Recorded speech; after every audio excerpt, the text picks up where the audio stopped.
Gerakan Blockout 2024 sedang viral di berbagai platform media sosial. Aksi ini menyerukan untuk memblokir artis dunia yang dinilai memiliki pengaruh besar terhadap bungkamnya genosida yang terjadi di Palestina. Nama-nama besar seperti Taylor Swift, Ariana Grande, hingga Kim Kardashian pun terkena dampak atas gerakan Blockout 2024. Lalu kira-kira sejauh apa efektivitas gerakan ini dalam sudut pandang komunikasi digital? Kita akan bahas bersama Firman Kurniawan, pengamat budaya dan komunikasi digital Universitas Indonesia. Mas Firman, selamat siang. Apa kabar, Mas? Halo Mbak Ayu, kabar baik. Alhamdulillah. Alhamdulillah.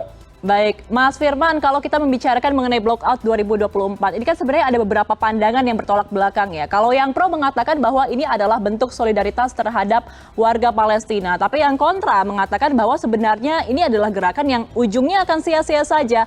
Tapi kami penasaran, Mas, kalau dari sudut pandang komunikasi digital, sebenarnya bagaimana sih pandangan Anda terkait gerakan Blockout 2024? Ya, sebetulnya gerakan dengan menggunakan media sosial ini sudah lama dan cukup efektif.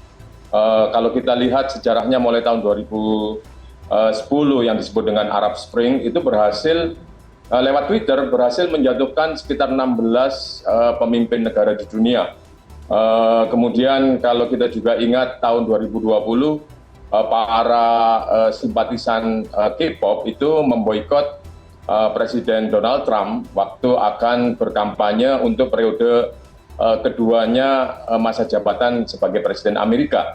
Nah, dengan kekuatan-kekuatan itu dan juga kemudian para pelakunya adalah seluruh masyarakat di dunia, itu efektivitas itu akan lebih kuat, berlipat ganda. Nah, kemudian ketika serangan militer Israel ini terus-menerus berlangsung dan tidak mengindahkan suara dari berbagai kalangan, maka termasuk kalangan selebritis ini diharapkan untuk menekan, tetapi tidak semua masyarakat kalangan selebritis melakukan gerakan untuk menekan Israel. Nah, mulailah gerakan itu merambah untuk membangkitkan bagaimana caranya para selebritis ini ikut bersuara lewat media sosialnya, kemudian juga menyebarkan pandangannya kepada para penggemarnya, tetapi tidak seluruh para selebritis itu melakukan itu. Nah, kemudian muncullah boikot ini.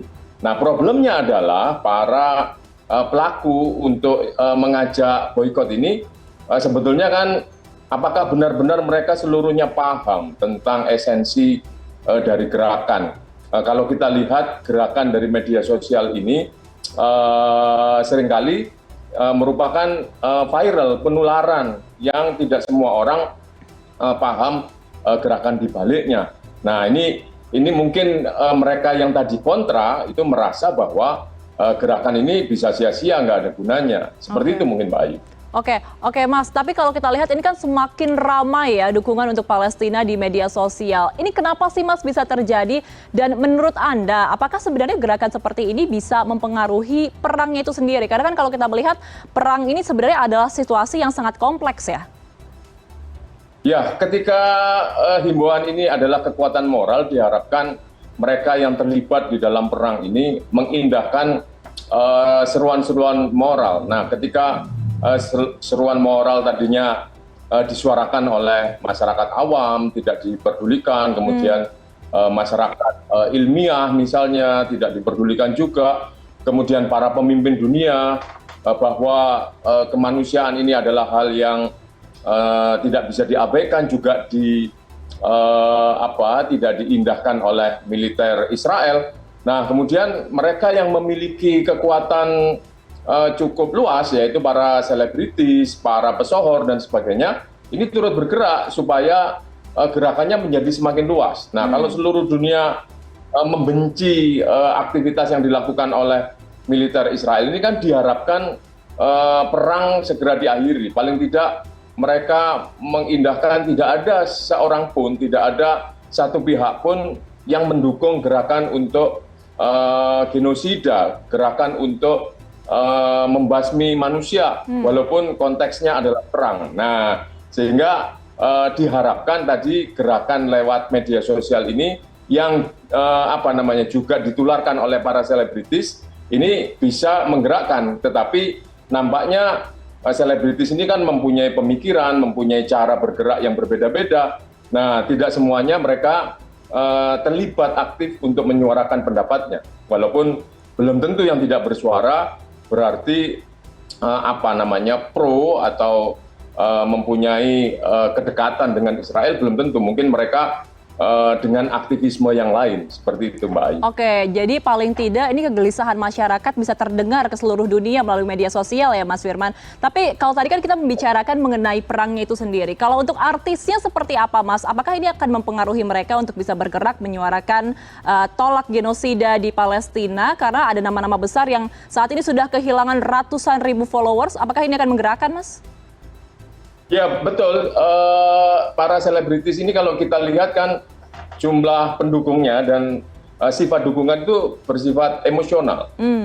Seperti Popers, seperti Taylor Swift, seperti mungkin David Beckham dan sebagainya, itu mempunyai pendukung yang sangat luas. Nah ketika mereka bersuara, suaranya sama menolak genosida, menolak perang, maka pendukung mereka yang luas ini akan juga bersuara yang sama.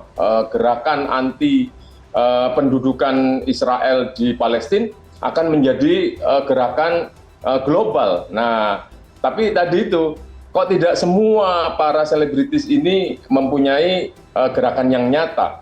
Mereka tidak pro atau kontra, tidak menyuarakan pendapatnya, sehingga mungkin dikulik oleh sekelompok orang tertentu. Ayo kalau Anda tidak mau menyuarakan pendapat Anda untuk pro Palestina atau memerangi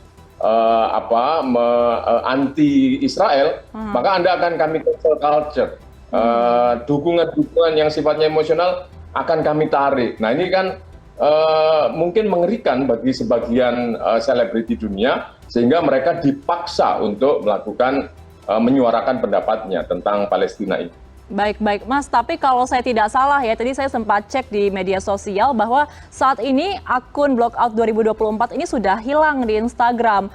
Anda melihatnya bagaimana? Apakah gerakan semacam ini akan bertahan lama dan kemudian apakah ini akan menjadi tren baru ke depannya? Nampaknya kalau saya lihat dengan efektivitas yang selama ini terbukti, ini bisa menjadi tren baru ke depan. Cuman problemnya adalah seperti yang tadi saya sampaikan, kadang-kadang mereka yang ikut di dalam tren ini tidak sepenuhnya mengerti. Dan kadang-kadang juga gerakan ini disisipi disinformasi atau misinformasi. Nah ketika masyarakat ini semakin kritis atau tahu, itu kadang-kadang tidak mau terlibat di dalam pusaran pendapat yang ramai, mereka menarik dukungannya. Mereka tahu persis apa yang harus dilakukan tanpa harus ikut gelombang sentimen yang sedang terjadi. Ini mungkin yang menyebabkan tadi ditariknya gerakan Blackout 2024. Tetapi di masa depan saya lihat ini akan menjadi modus. Apalagi kalau diperkuat oleh artificial intelligence, isu-isu apa yang akan menarik, bagaimana cara pendekatannya, itu akan lebih efektif, Pak.